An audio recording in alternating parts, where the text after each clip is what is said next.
Peace and love, everybody. We are back with another episode of Lion Talk. Today we have a very, very special guest, someone who me and Johnny have been wanting to get on and have a really powerful conversation with for a really long time.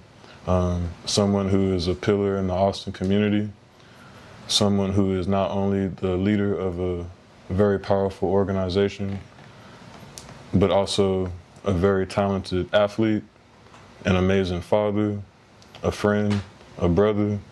He's someone who's known in the community as, a extremely dependable source to have around. His influence in group settings is always felt. He definitely is someone who most would consider a true man of God, and it means a lot to say that out loud, and that's not something that we do say very often out loud about somebody, so you already know where we're coming from with it. Definitely.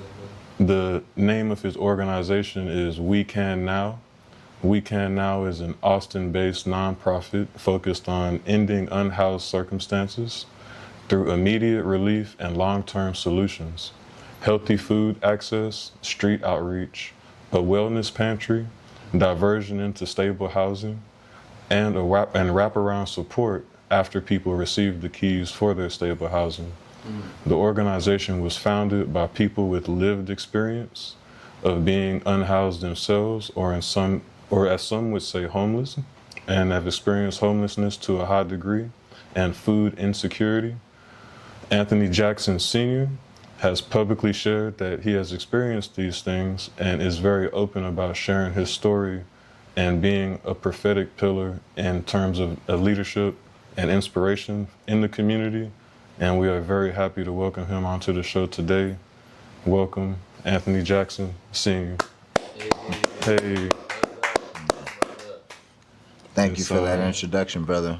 It is an honor to be here. I appreciate you guys for holding space for us. Yes. Honest, all ours, man. Having you, like Jack said, we've been wanting to speak to you for a while, man. Reach out and definitely, exchange some really good conversation. Like we already normally do when we see you, man. It's all love and it's all genuine intention for sure. So I appreciate you coming on, Ken, for real. Yes, sir. Definitely. How you feeling today? Tell us a little bit about, what vibe you've been in, what mindset you've been in as someone who is handling revolutionary tasks, but also things as simple as running a household and being a family man. You have a pretty wide reach that you touch mentally and spiritually. How does it feel to be you these days? That's a loaded question. The first part of that question, what you asked, is how I feel and like what vibe I've been on, and I would sum it up by saying thriving is definitely where I've been, and today is Thursday, and so I have this saying called Thriving Thursday, and so that means like regardless of where you are in life, regardless of what you're going through, always be conscious of like we still need to thrive through it to, reach our fullest potential and be who God called us to be. And so it's Thriving Thursday, that's how I feel, and I'm with some brothers that's thriving as well, so that's really where my energy is, and it's where it's been at. The last loaded part of that question was, what does it feel like to be me with all of these responsibilities?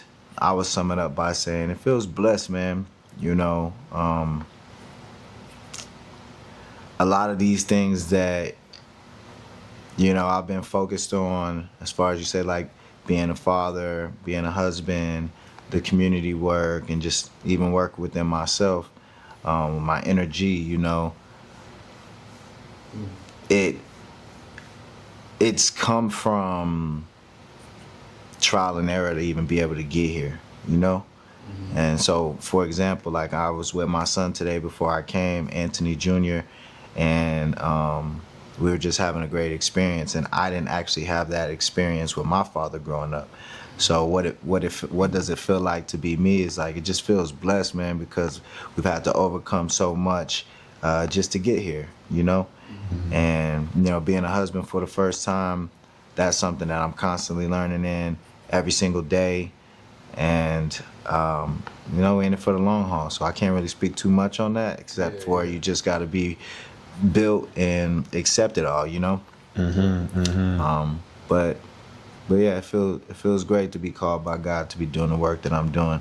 It gives me a purpose as a man, so I'm grateful.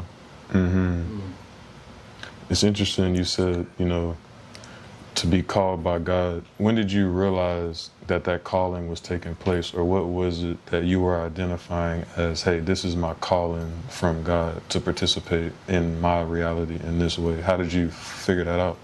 I've always been connected with God. I come from a very spiritual family. Shout out to my grandma, Mildred Jackson. She's definitely my spiritual angel, and I got to live with her for 2 years growing up. And so I have to give a shout out to my mother as well, Michelle Jackson, because she's spiritual as well. So I come from a very spiritual, you know, godly family. And my family will tell you, ever since I was a little boy, like the age of 4 and 5, they used to like see me on the back porch, like talking to God by myself. They will have these stories that they tell people, and they also allow me to know as I grew into myself. And so when you ask me like, how did I always knew that I had this calling, or how I was always connected with God, it was just something I was born with, that from a very young age I was in tune with. And you know, by not having a present father there, I think that allowed me to dive into that spirituality and like being connected to God more than if I had a father there. Because if I had a father, I probably would have been trying to be more like him instead of going within myself and figuring out who God is. And so from a very young age, I've been connected to God and always knew that like my life had meaning and purpose to it, and that I would grow to be great in doing God's will. I always knew that. Wow, that's really beautiful, and it means a lot to hear you express that. I think in today's time, even the wording that you use, attune, like you were tuned, you know, the body that, you know, attributes music, you know, tuning an instrument to actually have a harmonious play, or to have the right pitch, you know, to produce the right vibration. Because when you resonate at the right vibration, you're able to pick up on the right frequencies, you're able to tap into the right sources, and you were tapping into the Most High, but you already had a sense of the word attunement, especially because, you know, that's not always something that people would use to describe how they were connecting with God. And I think it's important that you said that, because it offers a little bit of direction in terms of how to get there. And so from a small age, it sounded like you already were making connections of gaining sovereign time, taking your mental space serious, and really, really leaning into the things that you were feeling intuitively and very strongly, innately in your system, and following your intuition. And I think it was amazing that you were doing that as a child, and it was something that was supported by your family, and, you know, they let you do it. They reinforced it, and that's something that I think that a lot of people need to hear, because I've heard stories about a lot of special children, especially being a middle school teacher myself for so long, and then it's continuing to work with children after. You come across children that are very obviously leaning into a prophetic direction, and it's fascinating sometimes, you know, there's a lack of parental support there, you know, and if there was just a little bit more nudging, because children take things to heart, you know, and once you take something to heart to that extent, you know, you can see how Ant grew up himself into the man he is today, and that cultivation from such a young age is beautiful, because you can see that, you can hear it when you're next to somebody who's been doing something from a young age. I think most people probably have sports as a point of reference for that. When you see skills get really developed and fine-tuned from like 2 years old, it's like, oh wow, that's amazing. But it's the time they put in and the consistency and where their head and mind frame was at. So you can hear when he talks, oh yeah, this sounds like somebody who's been a little bit more locked in, probably from a younger age, and it's not a new thing. So that's a beautiful thing to be around, and it's cool that you said that out loud for people that may be raising children themselves right now, and they may notice tendencies that may feel not normal to them. Right. But to allow it to happen and see where that snowball is going, you know? And how would, if you don't mind me asking, excuse me, man, how would you say you knew it was God talking to you? You know what I'm saying? Like how? That's a great question. Like how, if they're young too, you know what I mean, and then stay on it to like really like, nah, it's deeper than me in a sense. It's me, but it's deeper, or like, you know, how did you, I guess, know that? That's a great question, man, and I think that it goes back to the word of being in tune. It wasn't something that I had to like learn. It was something that was just already there, and for whatever reason I was able to pay attention to it. I liked the energy. I knew it was something that was like greater than me. You know, it's like many are called, a few are chosen. Like I always knew that I was chosen. Like there was my mother's friends around me would affirm that by saying, man, it's something about Antony. When I was a kid, they were always, I grew up just hearing older adults saying certain things about, you know, about myself, man, as a very young age. I never took those things to my head or anything. I just listened and paid attention, and it all just resonated. So how I knew is just I was just in tune. And I never questioned it. I never deviated from it, not one time since I was conscious of it. And Wow. yeah, man. Oh, yeah. Wow. Something interesting that I hear you reference a lot is where you grew up and how you grew up and how that shaped you. And you know, right now we have 3 individuals who grew up in similar areas of the city. I grew up in Northeast Austin, Colony Park. Johnny grew up in East Austin directly, closer to Givens. You grew up in O2. Rosewood. What do you think those environments, so when you're being attuned to, what do you think in your environment was helping shape you? Why is your environment so important, and what do you feel like you were pulling from as you were gaining this insight and you were around these circumstances and you were witnessing realities that are really particular to that environment? How did that shape you, and how did that play a role in your understanding of God? How did you see God in your community? What was that like for you? It's a great question. You know, me growing up on Rosewood Avenue in Rosewood Projects, which is the first African-American projects in the country. I grew up in a very close-knit community. And so when you ask the question, like, how did I see God in my community? I saw it every single day through the people in the community, because I would see neighbors love on each other. I would see neighbors protecting each other. I would see neighbors sharing with each other. I would see neighbors building with each other. I would see neighbors connecting every single day with each other. It's like if you didn't see the mailman come around the corner at the same time, if you didn't see Shirley getting off of that bus at the same time every day, something was wrong. That's how locked in our community was. You know, if you didn't hear the dog coming from around the corner because of the chain, you knew, Michael ain't walking that dog right now. He must go check up there and make sure he ain't fall asleep. He know he got to walk that dog at this time. And this is somebody that's living in a whole nother different household. But that is my experience of community. So when you ask me, where do I see God in the community? I see it through the people and through the actions of the people, in love and in care and in support and in sustainability and in longevity. Like, I've seen all of this. And at the same time, how my community molded me is because I also saw, you know, the devil trying to play in our community as well, because there's different forces. And so, you know, you had drugs in my community, you had guns in my community, and you had people in my community that utilize these things for whatever reasons. And so I was able to see examples of how to do things and what not to do, you know? And so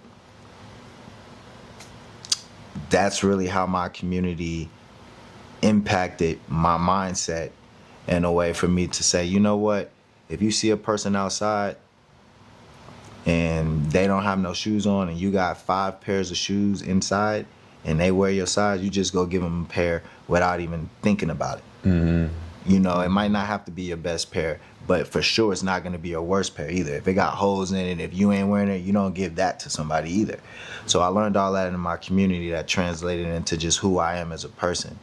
And then seeing like people get murdered, and then seeing drugs being done, and seeing gang related activities and police brutality, that also shaped my mindset and how I move with people and in the community as well, of what not to do and what is not helpful in our communities. Like, you don't give somebody drugs in the community when you're going to see them the next day and you know that that drug is impacting them and infecting them in a negative way, and you could clearly see that. There's no amount of money or there's no law that overrides that. And so I was able to take all this stuff and embody it, you know, for the most part. Definitely. It's interesting what you said about how you notice God in your community, because that immediately like brings up "we can now" in my mind. It's like what you noticed in your community as godly aspects, you then decided to fully manifest and create an embodiment of it, and then project it back out toward the community. You said love, longevity, a lot of efficiency, a lot of things that definitely people need to create stability, and then your focus on unhoused circumstances, the Black and brown community as well, systematic injustices with racism involving unhoused individuals, which is an area that really a lot of people don't talk about at all. You may be one of the only people I've really heard focus on that particular subject. So if I were to say, what does "we can now" mean to you spiritually, personally, and on a community level, it would be quite literally an embodiment of what you felt growing up in those projects and the community and the amount of love that you felt and what you did notice, and as opposed to the low vibrational dark side of things that you noticed, and you wanted to just really provide a light for direction. Am I thinking right in terms of how you're feeling about "we can now"? Definitely embodied all of that. And it's layered, you know, and that's definitely part of it. "We can now" also, it's a mindset shift, because like I said, growing up in the projects, in poverty, you know, single parent household, my mother Michelle got food stamps. That's government assistance. For us to be in the projects, that's government assistance. And then like Christmas time, we got like Blue Santa and stuff like that, right? So what I also was conscious about living in that was like the mindset, the subconscious, the spirit, what this environment and this structure and how this impacts that as well. And so the mindset of somebody who's on government assistance slowly becomes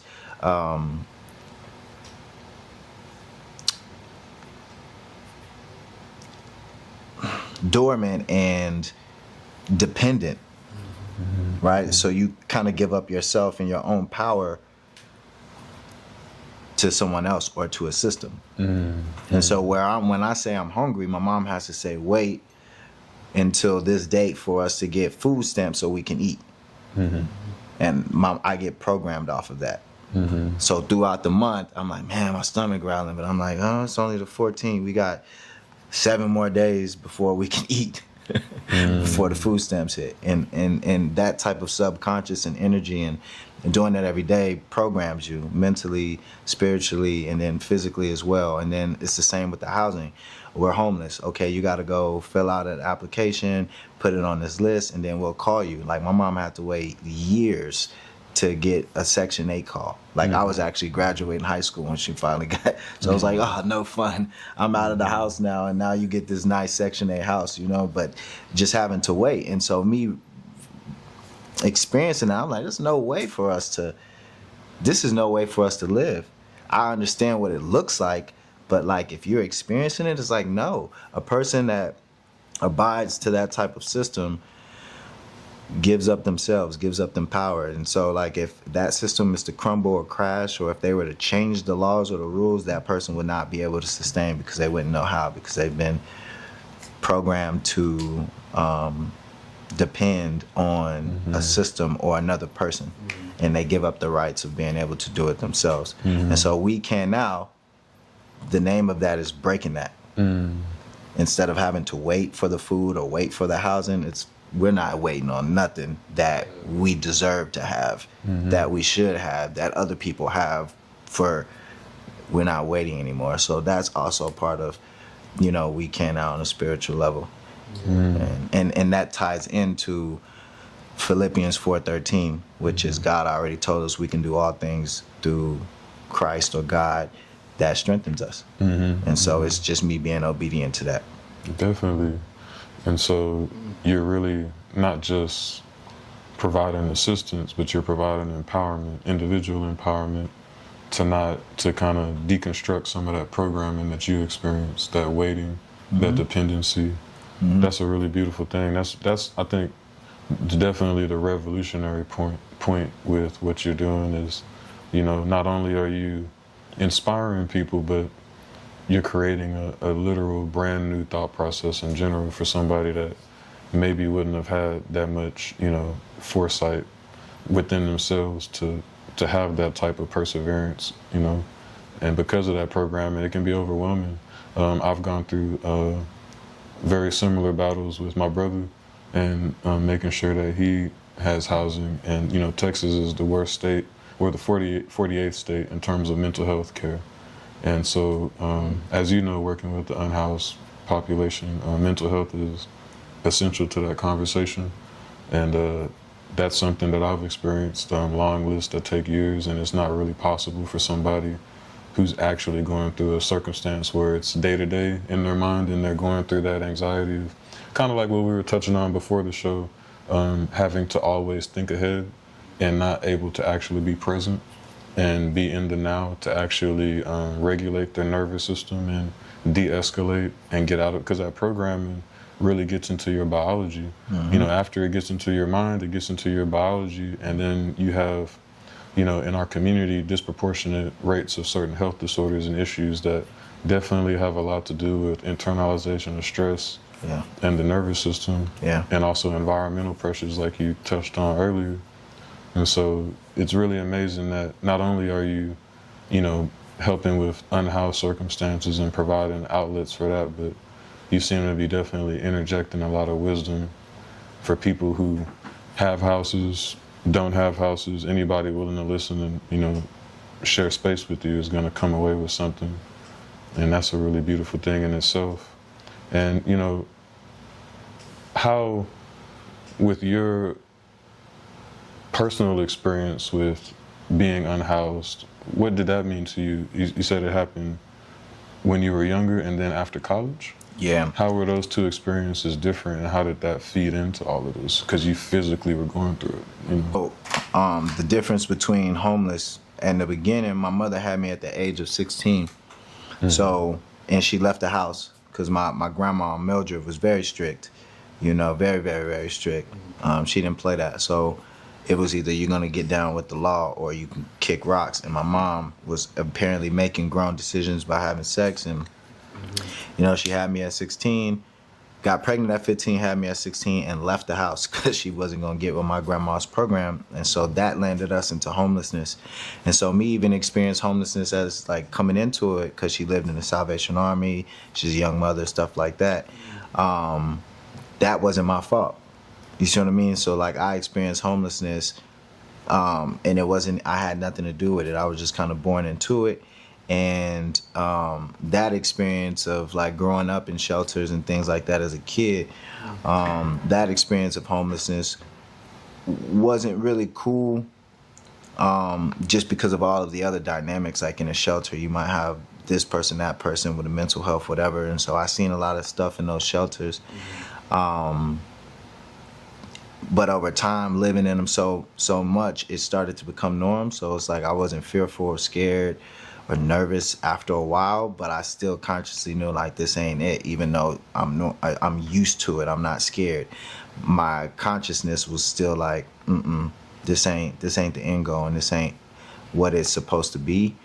And so, because my mother had the mindset she had and grew up in a system, she always utilized the system.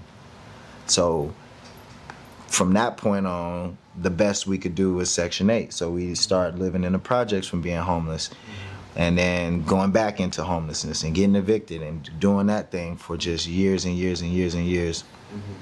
Till in 2013, when I finished college, I drive home from Marshall, Texas, because I went to Wally College, and I called my mom. I'm like, hey, Mom, school was done. I decided to drive back today. Where you at so I could pull up? I'm here in the city right now. I'm on 35. And she's like, well, me and your sister, my youngest sibling is my sister, it's 3 boys and her, are living in a women's shelter, and they don't accept men.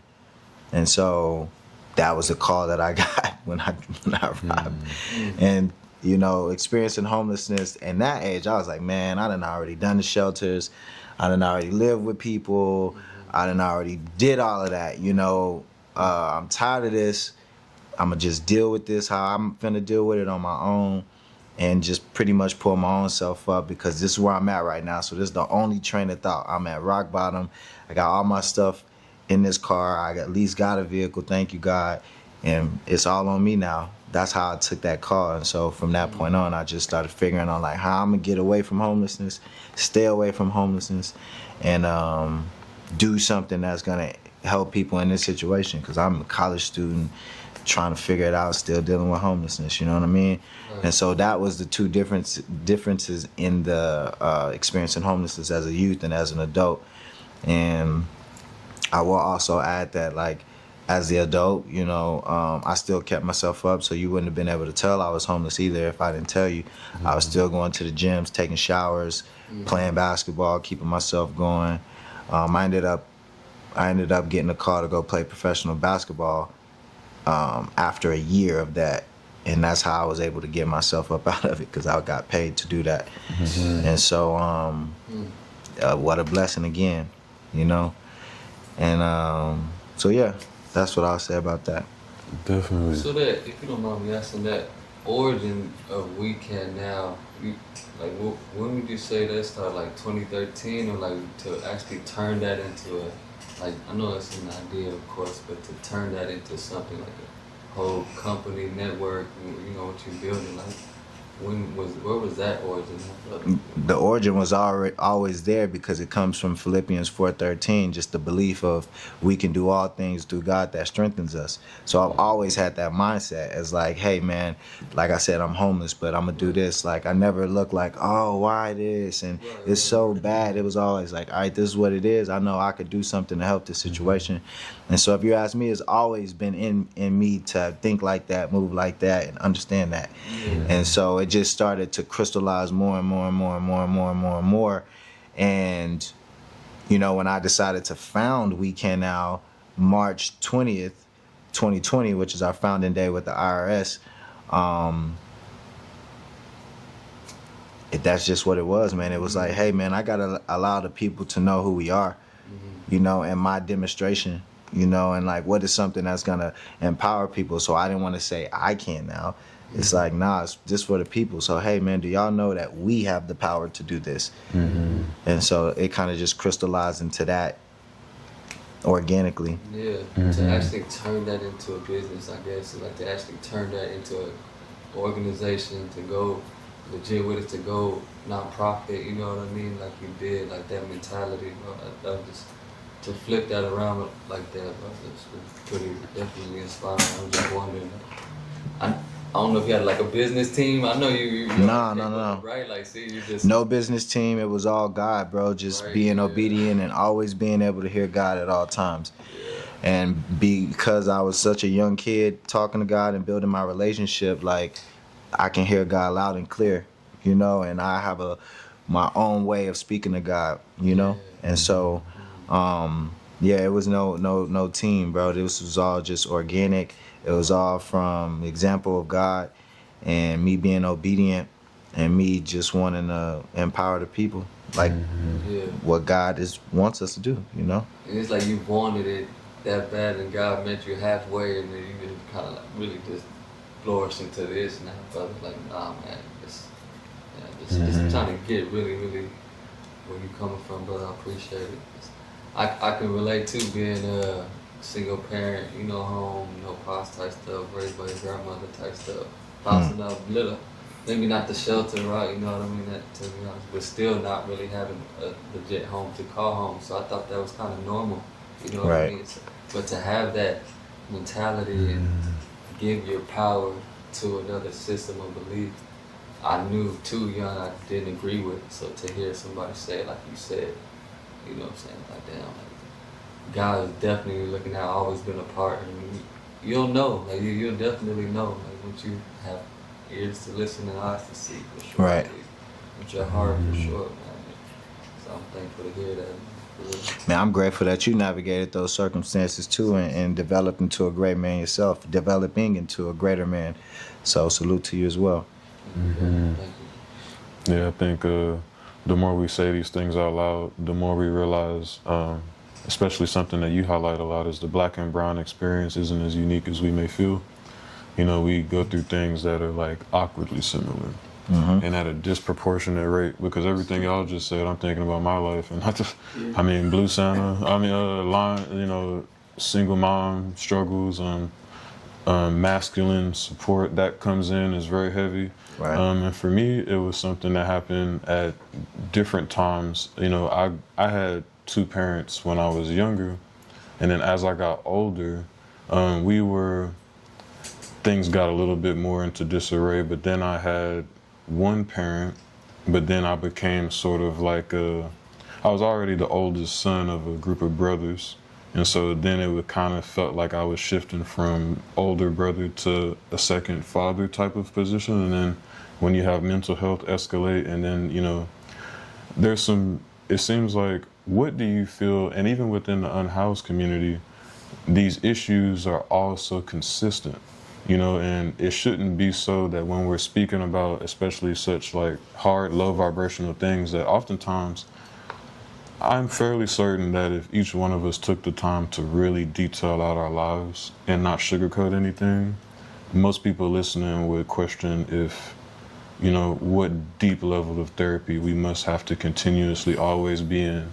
And when you bring up God, you know, that also becomes a therapy in That itself is my when you have a therapy. strong community. I already knew you was going to say that. So, you know, so that is something that is hard for people to wrap their mind around, you know, and, you know, and that is oftentimes how melanated people traditionally have dealt with things, is we understand that nature, what we can see around us physically, is a reflection of cosmic order, which is a reflection of divine source order, which, you know, and we live through rhythm, and that's why rhythm is important to us.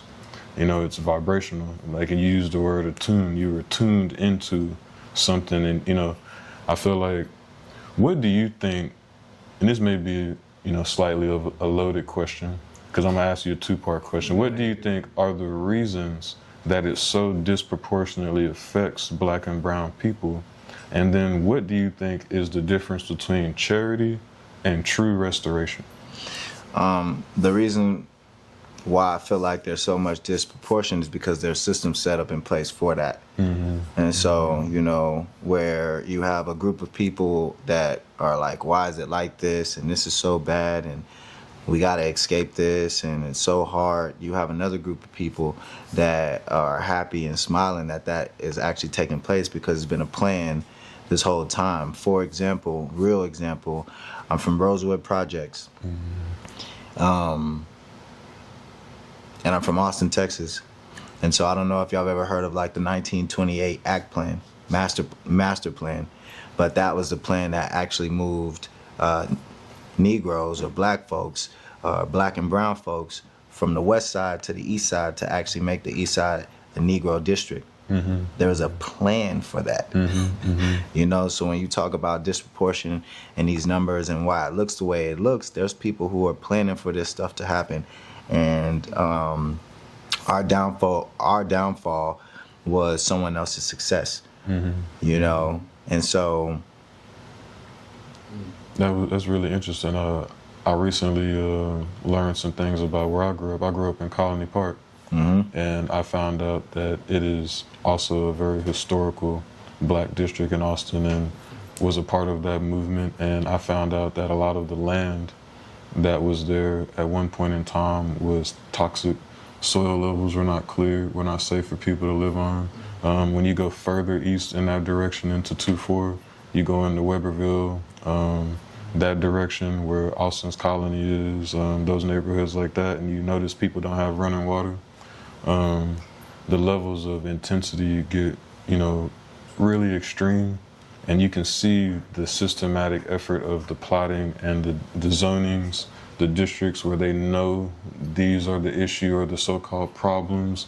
Even within school district zoning, me being a teacher for so long, I started to see how they would organize kids, where they would build certain schools, where they would keep people, and it's very, very obvious that there is a level of systematic oppression. And what do you feel like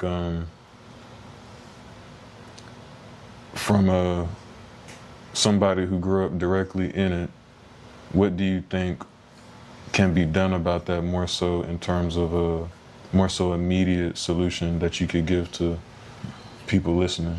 Just making the information,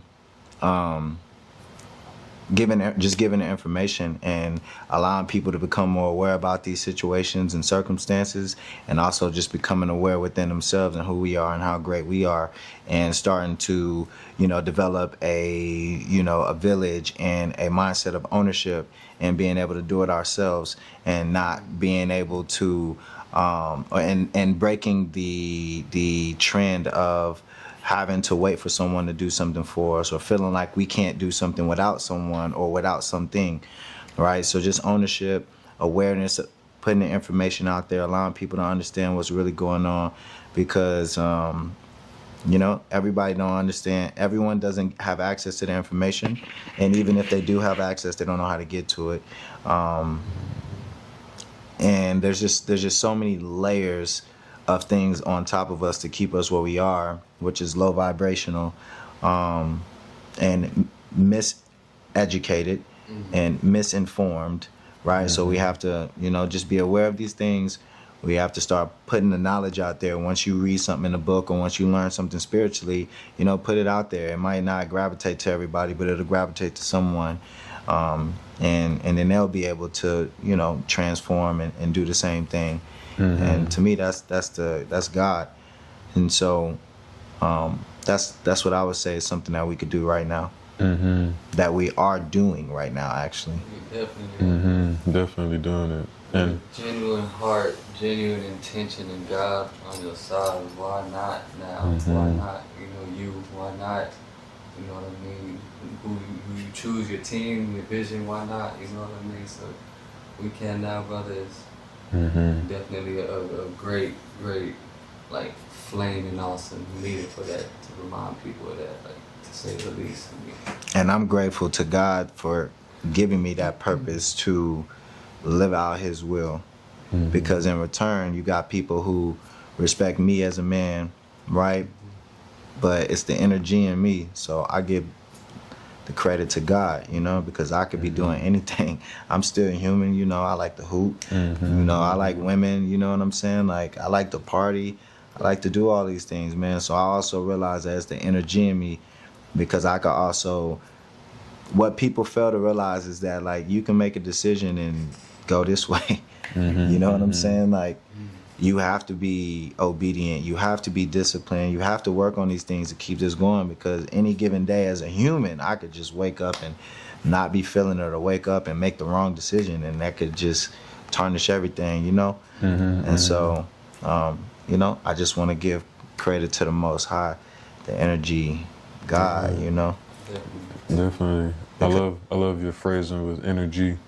I hope the audience, if people listening, is catching the wording. Yeah, for real. He's saying it very smooth, but it sounds like energy, but what is he really saying? Like, there's a lot of nuance to that, That's a beautiful thing. That's Sure. And you know what, especially in your field of work, what do you think the difference between charity and true restoration is? Because that's something that touches people in different ways. Like charity, the word charity can rub somebody the wrong way. Yeah, it can. And that's what I was gonna say. Like I don't or try to bestow that upon what they see me doing, and I get it because there's certain laws and stuff that you got to take a break. No. Oh, there's certain laws and things that are up that make people utilize charity and tax write-offs and all kinds of stuff. That's the political side of it. I don't get into that, bro. So I wouldn't be able to answer that question of what's the difference is.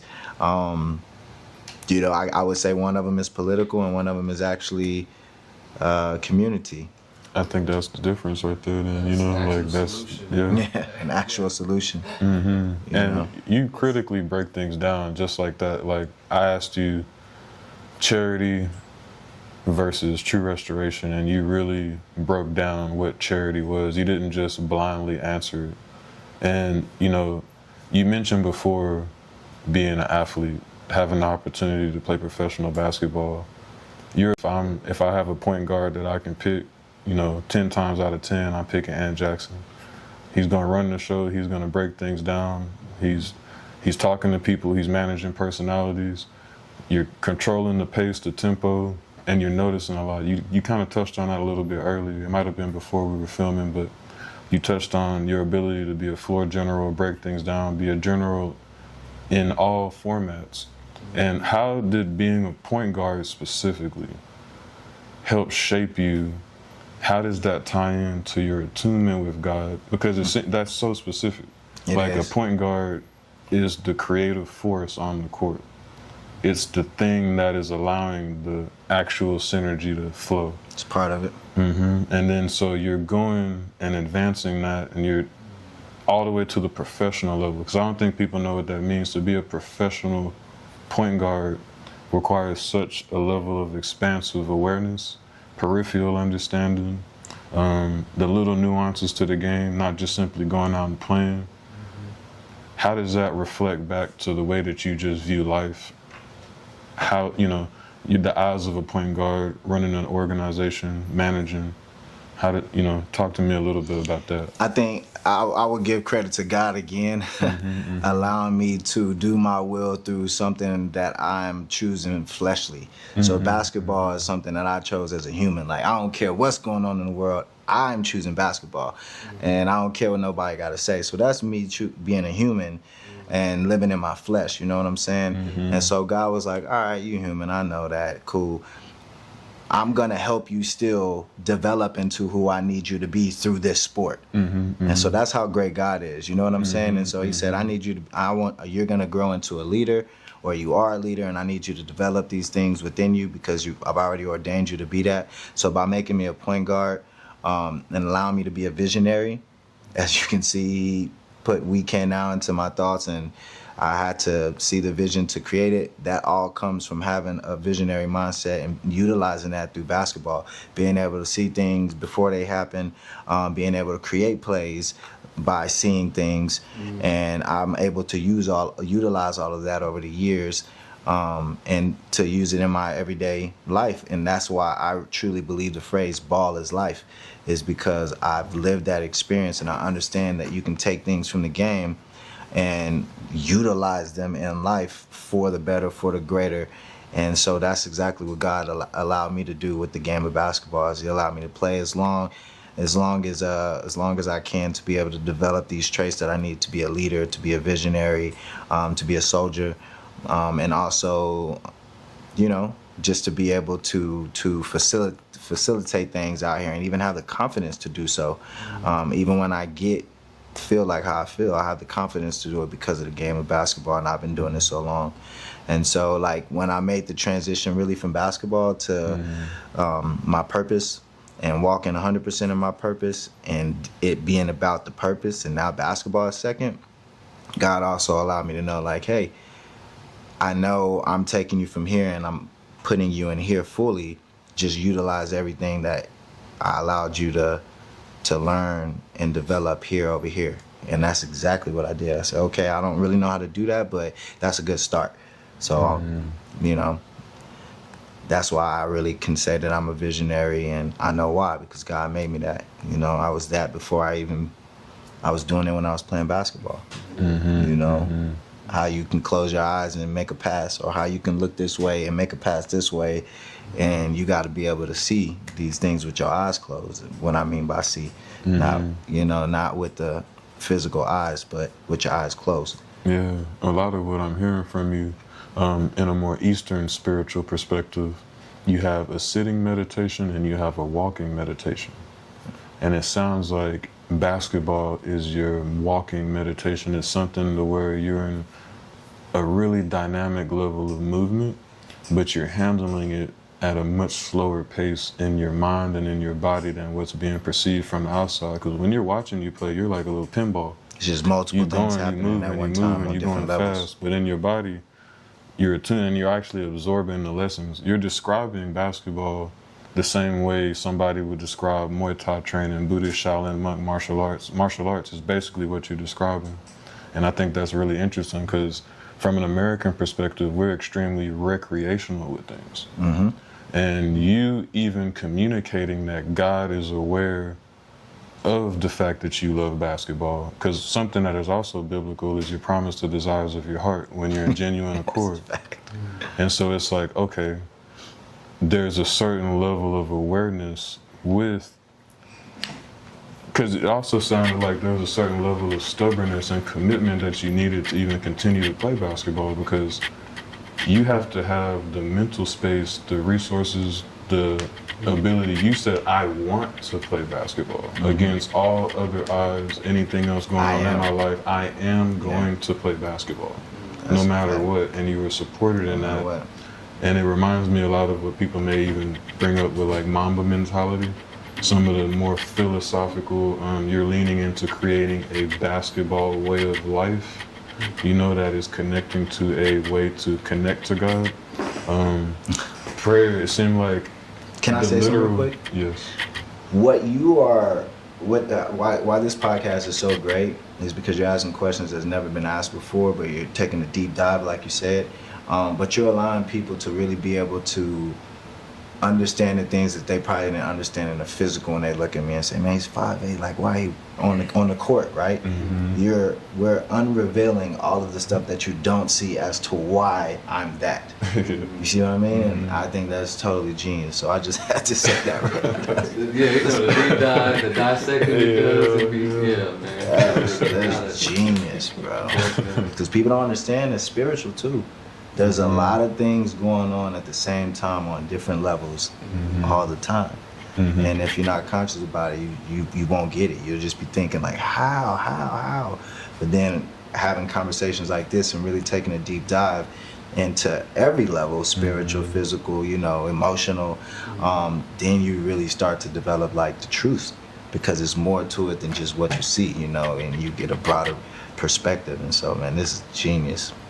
Yeah. And I think too, that's why we also came to agreement on this sort of segment of this show, to really, really get our perspective. You know, we are holistic minded in a group of individuals. We care about everything. We want you to heal from within out, you know what I mean? Know God from within out, you know what I mean? Because it always starts within. So for us to really, really allow each other, especially as men, to go in deep on some stuff, you know what I mean, that we don't really get to it. And individuals, period, people of God, Christ, the Most High, you know what I mean? Bro, it's what it's about, bro. So it is. Definitely appreciate that. It's another level. Man, like, for sure. Yeah, it's a beautiful thing. It is. Building love, you know, in front of people that, you know, people can watch a high level interaction take place without ego being involved. And because that's how you build a structure, you know, because when two or more are present, God is present. And then once you start to communicate between the two, the portal becomes larger. And then what's possible under that portal defies human logic. And that's where you get into people that are able to do incredible things. You're a walking portal yourself. Yeah. By yourself from a child, you explained attuning and opening that portal and then sitting under it and respecting it. Yeah. You know, so to embody that and then take that with you in everything you do, that's kind of what I was touching on with basketball. It becomes a prayer in itself. And it becomes something that keeps you grounded, because we have to integrate all of these divine things that flow through the higher channels, and we have to bring it down into our body. And that's kind of like in Rastafari, we have livity, and you know, you have divinity, which floats above conceptually, but then in Rastafari, where we would say livity is we have to bring it down into life, because the greatest gift of God is life, and taking advantage of breath to breath is key, and what you can accomplish between each breath is very exponential when you have the right perspective, because that's also the purpose of the prophets who we read about and look up to, whether it's Yeshua, Buddha, whoever you want to name. It's a physical example of transcending reality and standing above reality. That kind of goes into like walking on water, like one of the more popular examples of something that defies reality. But water at all times, and no matter what scripture, no matter what culture you're reading about it, it represents reality. You know, water has surface tension, water has depth, and then you have above water, which is air, altitude, frequency. And so when you break that surface tension, you immediately have to work. You're either swimming or treading water. Both require energy. Both will exhaust you, or you sink, you drown. And what happens as you go deeper into water is you have depth that is there, darkness that is there, pressure that's created, and you actually implode. You know, the pressure crushes you. And that's life, you know, and so you have to lighten, fill yourself up with air. I don't even know how to swim, and I'm explaining all this. Johnny will tell you, like, I can say this out loud, but I know this because, like, I've been through some things, but also explaining that, you know, like, there's purpose in that story, and, like, getting into when Yeshua looked back and said, hey, come with me, the anxiety that starts. And then who was the one that actually made it? Which disciple? Was that Peter? He made it a few steps. I'm not sure. They actually walked. There was one disciple that made it a few steps. Somebody will correct me on who that was, but it was the moment when he was distracted from the flow state that he actually started to realize what was happening, and it was like, nope, can't do it. You know, so there's a certain level of like finding that active, because it seems like it's important that you have that level of walking meditation, sitting meditation, and then, you know, the ability to have self-esteem, because it sounds like throughout this entire process, you never once looked at yourself as less than because of anything or any circumstance. You never blamed yourself. You know, even I'm sure you struggle. No one's perfect. We're all human, like you expressed, but to have the confidence in yourself to know, like how Johnny said, how did you know you were communicating with God? And, you know, it's a frequency. You used the word attunement. What's going on? And so I'll even speak about, like, on the level that they're on. For me personally, I felt like I've struggled with women at a time, because there's so many women that come in so many different ways. And so I've indulged in, and maybe I've overly indulged. You know what I mean? But I could feel these things in my soul when I'm overly indulging, or when I'm doing something I probably shouldn't be doing that's like unrighteous. I could feel these things. And I'm only expressing these things on camera because I want people to know that even with a great man, or even with a person whose demonstration is what mine is, like, there's still underlying battles that I go through, that I feel I still have the human experience as well at the same time. But I have a conscious belief and a spirit to always do the right thing no matter what. And so that's just kind of how I stay righteous. That's just kind of how I navigate things. That's what I've been through. That's what I'm going through. Yeah. And then I also have a set of rules that, like, you just don't do that. You don't rape kids. You don't steal from people. You know, you don't use curse words, right? It's power and, like, and I also have a set of things that just don't do. Yeah.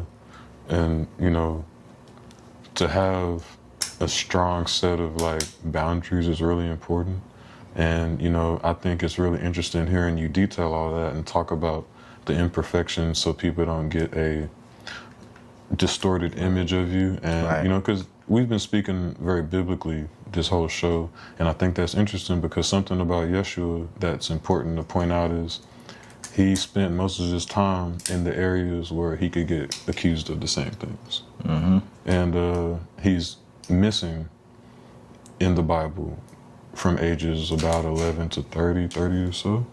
And so it's very interesting that you detailed those things because going into systematic ideas and understandings of political thoughts, programming, it's very important for people to see the growth in human processes of somebody who is engaging in a prophetic path because it distorts the ideas of what a prophet is.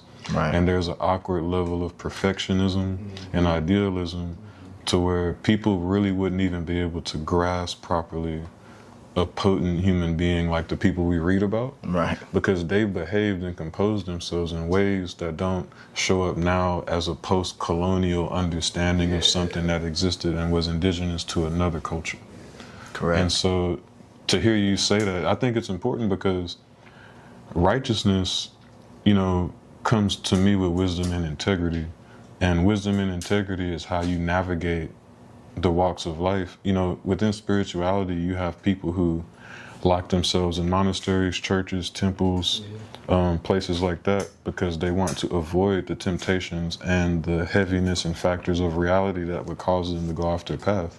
Yeah. And then you have the people who decided to step away from those places and be passerbys and move around into the world, and they experience things. But it's interesting that those are the people who we remember and we wrote about. We didn't write about the individuals that stayed inside. Even if you leave the Bible and you go to the East, the prophets there as well, they didn't really gain insight into their divine wisdom until they experienced the world.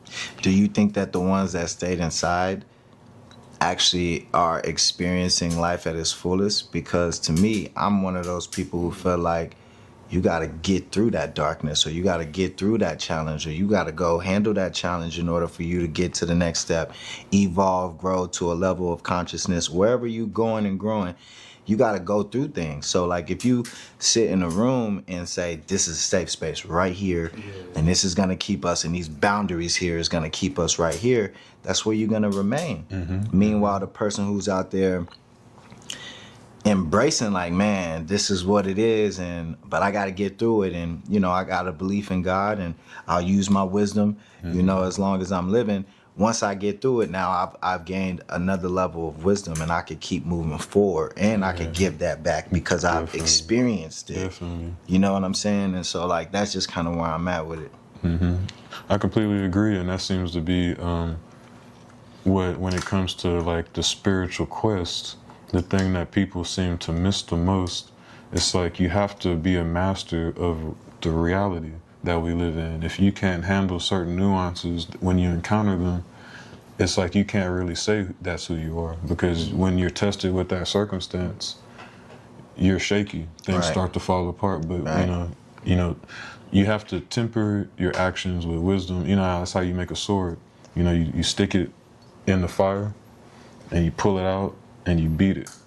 You stick it back in the fire, you weaken it, you pull it out, cool, and you beat it again. So you're essentially destroying the whole molecular structure of this metal over and over again, and beating it and beating it and beating it, and you're taking it through a process. But to turn it into something stronger, though. Yeah, and at the end of it, you have a samurai sword, you have a katana, you have a huge, strong blade. That's a great analogy, bro. Like that's tempering is heat. That's a very That's crazy. We just gotta let that marinate. Yeah. That was a great analogy. You said like how you break the sword down with fire and beat it into what you wanted to do, and then do it again repeatedly, just breaking it down. Then at the end, you got a samurai sword. Dang, that's crazy. That's dope. That's a jewel right there. That's a jewel. Having the spirituality that you guys have and share, you can understand what I'm saying, what I'm speaking about. Without having to explain. without having to explain. But the point is, in reality, I'm so misunderstood because there's not a lot of people who are even on their own journey to even begin to understand someone on their own journey. A lot of people are stuck. There's a lot of people who are not focused on their spirituality or their emotions or their physical, so they don't understand, right? And so if you could just see people just dropping off, and there's not too many people who can understand where you are and where you're going and why you do what you're doing, so it's a very lonely journey, and you have to be okay with that. You know what I'm saying? You got to embrace that. You got to know that. And it's painful because you're going to have some people who are low vibrational who don't understand, call you things that you're not. They're gonna try to condemn you and put this on you or project it on you from their level of knowledge and experience and where they are, not knowing the inside and what you're even trying to get to, so you can possibly show one day that this is how you navigate things and this is what you can't see when I'm doing this. You know, the energy or the God or the positive, you know, like it's very, very, very deep, bro. And I've seen other people get ridiculed every day, you know what I'm saying? Because they're doing something that people don't understand. They're in a place that people have never went to, you know? Because, yeah, I was going to say that. I didn't want to interrupt earlier because, like, it's happened to me a lot. It's like when you're that visionary in your group, it's like you get burnt out, obviously, and then you go through your little Superman, Jesus Christ phase, and then you realize you can't force it upon nobody, so then you start chilling, but you don't get to recharge and just, like you said, just talk, and without having that stress fucking up your nervous system, trying to over-explain everything, and give an example for something. It's like you need to be around people where you can just talk, because it's like we know we got to go through the highest point, whatever, and then but still go through all the processes. But we never actually get to go through the processes because you're always over explaining everything and stressed out about it. But you don't get to be around other visionaries. Yeah. You ain't get to just go Absolutely. through the process. Having that village or being around like-minded people for sure is gonna help people like that. You gotta have that because when you are that person that God has chosen to be, He's gonna place you in a place where no one else is like that, because that's the whole point. Yeah. So you're gonna have to be able to withstand and learn and grow and feel the burn and take the licks and sacrifice and be misused and be misjudged and all that. That comes with being chosen. Yeah. Definitely. And then from time to time, you got to go seek counsel over here with someone maybe that, you know, can understand, that could pour into your cup, that can just even allow you to understand what you're experiencing. Because just because you are this person don't mean you totally understand everything, you know? And then you're dealing with, like, the human stuff or the physical stuff. That's the human stuff. Like, say, my sister has kidney failure, you know what I'm saying? So she's in the hospital, or this person getting killed, right? Like all of the killing, like you're still dealing with that humanly stuff at the same time too. So it's like, it's a lot. And, you know, if you're not a person who is stepping up to the plate to get it like that, bro, people are not gonna understand, you know? And that doesn't bother me anymore, because like you just described the stages. I don't believe in burnout, honestly. Because if you were chosen to do something, you was chosen to do something. The burnout part is like you are not able to continue to deal with what you have. So then you just say, fuck it. But we call it burnout, right? But like that to me is what burnout is. But if you're meditating, if you're getting around like-minded people, you know what I'm saying? If you're doing what you're supposed to be doing, then you'll forever be able to continue going. Definitely. Regardless of how heavy it is or what you might be feeling as a human or whatever, right? You got it. That's why I work out 5 days a week. Last year I averaged 2 to 3 workouts a year. And in 2026, I went from 3 to 4. That's my wife calling. Good. So last year I averaged 2 to 3 workouts the whole year, purpose. This year I'm at 4 or 5. You see what I'm saying? Yeah, And the yeah. reason why though is because I got to be able to handle what I'm doing physically. Hello? Hello? Physically, man. You know what I'm Definitely. saying? I'm a father. I got kids that are athletes. You know, I'm boots on the ground. You know what I'm saying? And God, I'm gonna be doing this for as long as God want me to do it. So I got to be able to physically handle it. What comes with what I pray for, what God wants me to do. Imagine if I was like letting myself go right now, not drinking coconut water and eating fruits and stuff. That alone will mess everything up. People need to see healthy representations of divine masculinity. I think that's something that's very much missing in the conscious space. I don't even know if divine masculinity is a phrase that I even hear that often. You will hear divine femininity quite a bit.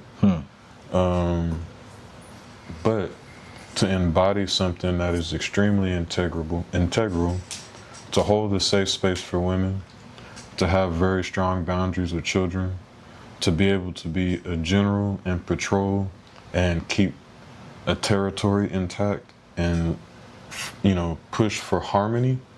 Like, men are pillars of integrity, you know, and we are designed to make sure things are in a harmonious state in general, like from a perimeter standpoint, and keeping, you know, proper records. You know, even from a family standpoint, men are supposed to have much more knowledge of the body. Men are supposed to be, you know, if the woman is sick, labor, childbirth, men are supposed to be useful, handy, capable. Men should know medicine preparation. Men should know a lot of things that, you know, We put on women to know. we put on women to know, which is also, you could blame it on many directions: society, culture, you know, capitalism, systematic oppression. But at the end of the day, the only true government that we can see that's consistent is analyzed through nature. And we can see that God exists through nature continuously and has never stopped. And nature seems to have a certain accordance with creative rhythm. The forces of nature, they have the ability to communicate, understand, read into the rhythms of the earth, feel the earth in ways that humans may at one point used to could, and how we would navigate space with each other. And so it's like, you being led by God is really important because it gives you a very, very strong foundation to operate from in terms of like displaying righteous, divine masculinity and being that type of presence. And like, people really need to be educated on how to cultivate that process within themselves, even if they haven't always felt a certain way, you know? Because you don't have to be born into this, you know? I think a lot of people might hear something like we're talking about and, you know, or see somebody like you speaking and they may feel like you're coming from such a profound place that they could never relate to. But, you know, everybody's individual story is just as powerful as anyone else's. And what you're going through in your personal life isn't necessarily better or worse than anybody else. It has its own unique dynamic to your growth as a person. And honestly, trauma is oftentimes the trampoline for spiritual awakening and enlightenment. Most likely it's going to be facilitated through your traumas and how you digest it on an internal level, and that's going to be your growth. They say you can only go as far up as you've been down. Right. And so that's And how can you heal if you haven't been cut? Exact, yep. And realizing when you have been cut, some people are in denial about their healing. You know, it's like you have to first then be able to dissolve the ego and admit, okay, this is me. This is something I actually do need to work on. I may be numb in this area. I may be insensitive in this area, or maybe I need to open my mind over here. That's constant. You know? That's an everyday thing. What you just said, you know, just being conscious of strengths, weaknesses, room to grow, and really, really being able to shut the ego off and not having any pride about it. I think that's big, especially amongst men, to be able to kind of get more control of that, to really move that out the way for your heart, for God's vision, or you know what I mean, purpose or whatever like that. if there's a way that we can somehow mentally learn younger, maybe how to somewhat be in harmony with the ego, know more about it, or even that just side of ourselves, you know, that's a little lower, you know what I mean? I think that's some place to start, man, for sure. 'Cause again, like you said, how constant it is every day. Like, I appreciate you sharing too, you know what I mean? How even though we are speaking on a more righteous perspective, you know, about you, the human side still goes to the human side. So Yeah. like, same with us, you know what I'm saying? Like, you know, so there is practical things we can do, there's simple things we can do, even if it's just minor, even just little breathing, even just a little conversation in the mirror to yourself, whatever. Right. So I think something practical, simple, to slowly grow into that lifestyle, to that mentality you had, probably is a good place to start. For somebody who maybe don't have no faith or know where to start, you know what I mean? Something practical, small like that, bro. Like, you're dropping them in there, you know. People have heard them, I hope they did, but there's some gems in there I know, you know, we can pick up on shit, for sure. Like, just to help that human and that godly side, for sure. You know, we got it, man. Yeah, man. You know how many people have given up on the purpose of their gifts because they've been ridiculed for being human? So they and within themselves, they probably thought like, because I'm not fully righteous or because I'm not fully what people think, then I can't even do this. Right. You know what I'm saying? So they give up on it, not knowing like, nah, that come with it. Come with it. You got to navigate through that. You got to keep going. Eventually, you'll learn from your experiences. It'll crystallize, and you'll be able to speak to that point now. You see what I'm saying? If you ain't never been to prison, you can't speak to people who. So that's part of the experience, and part of it is to go through those things. To kind of gain your perspective on a little bit more of where you feel like you're going. When your mission is complete, do you even feel like you can complete your mission? And then what will Austin look like? What will you look like? Let's say 10, 20, 30 years from now, what do you envision for yourself, Austin, we can now? What does that look like for you? As far as my mission, I feel like I do have a mission to complete. And what I mean by complete, meaning like there's something that I have to do my job. Like I have to hand the baton off to somebody else, right? But the mission in general will never be complete.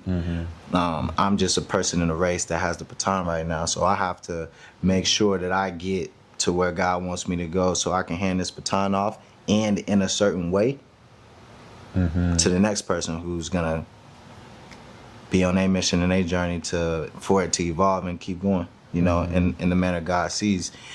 And so on the physical form, as far as like brick and mortars and the business wise and employees and the impact that happens in the community, as far as what I see for We Can Now, is just it being a pillar and a staple in the community for the most vulnerable people in our communities that tend to get the least help.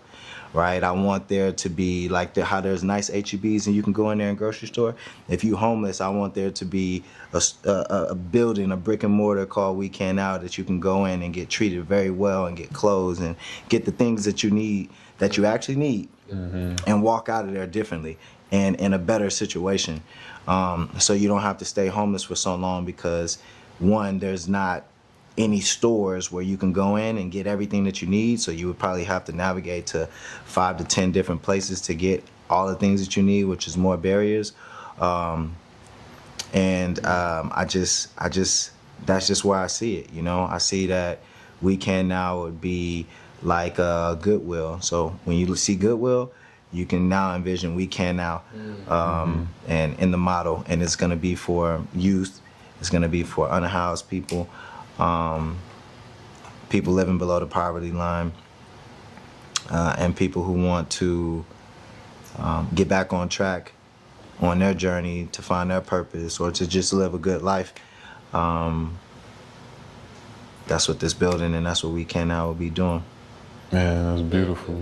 Yeah, well said. It will be for sure. It's already happening. It's already happening. You already know. And once again, thank you for spending this time with us. We know you're very busy. You have a lot of things on your plate. You're balancing a lot. This has been a beautiful conversation. I think, exactly what I was hoping to do. We sat down and we accomplished it together. I'm sure Johnny feels the same. We would love to continue this in some way, shape, or form, whether that's coming back for a part 2 or collaborating again in another way. Definitely. What your perspective and your presence is very essential, and we're definitely blessed and honored to be able to project that out to the people. So like you said, people can get more nuance into who you are, how special you are, and why that is, though. Yeah. And not just look at you and form their own assumptions, but really be able to dig into it, because now it's something that people can replicate, and they can sort of see like, oh, this person took some really profound steps, and I can place my footsteps in their footsteps and say, okay, I got this. Yeah. Especially as a black man, people need melanated representation of success. Definitely. Y'all go support them on the socials, man. I think more godly too. Yeah, all social media platforms as we can now. I would say if we do have time, man, go through the questions, the remaining questions, and ask that one question that you probably would want to ask before I get out of here. We don't know what's going to happen once we leave out of here. And so, I'll feel complete by asking that one question that's in the remaining questions that probably. I know you got Let's see.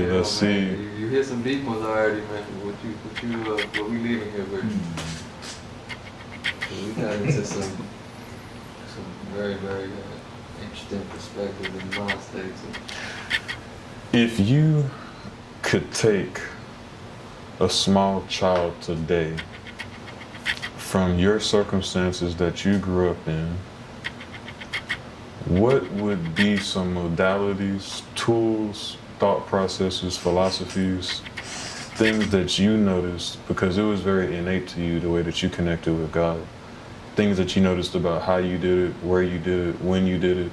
What level of insight could you give, as if you were literally mapping out for somebody else how to get in contact with God and how to allow God to move through you and perform in a more prophet-like way? What would be the instructions for curating that design consciously to somebody? I would say go within themselves. A lot of times society in this world and people are going to tell you to look look in the exterior for most of the things that we are looking for. So I would say always look within yourself. Always ask yourself the question first, and always have some type of practice. My practice is prayer. So I'll go into a safe space. I'm at the level right now where I could pray doing anything. So always have a practice, you know what I'm saying, to be able to go within yourself, whether that's quiet time, whether that's prayer, or it could even be a conversation with somebody. And that's how you will continue to cultivate, that relationship with God, is by taking time out and actually having practices and believing in yourself and going within yourself, asking questions for yourself and answering them yourself within yourself in your quiet time. And then lastly, I would say getting around like-minded people. So however you see yourself, and the energy that you see within yourself, or where you could project yourself or envision yourself, look without in the exterior, and find people in the community that are either already doing that you can connect with or resonate with, or you feel like that's the truth, and go speak to those people. I'll also say read books as well, and books have been very influential into my growth in all facets. But also having mentors and speaking to like-minded people who know more than me, stronger than me, live longer than me, have more experiences than me, that has also been influential as well. So that's what I would say. Could not have answered that any better. Man, you gotta go support this young man, man. You hear this, man? How to get in contact with Antony Jackson: Facebook, We Can Now; X, Twitter, @WeCanNow1; Instagram, @WeCanNow1. Lock in with them. Come on, people. We can now. Check them out. Yes, sir. This is another episode of Lion Talk. Love and blessings. Yes, sir. We out here. We out here. Brother. Lion. Always. Yes, sir. Wait, you know what? Lion Talk, we got Lion Paul. Oh, yeah. And keep it authentic, Yeah, I like that. Lion Paws, Lions touch paws, brother. Lion Paw, brother. Sure. Much love. Yes, Peace. Appreciate you.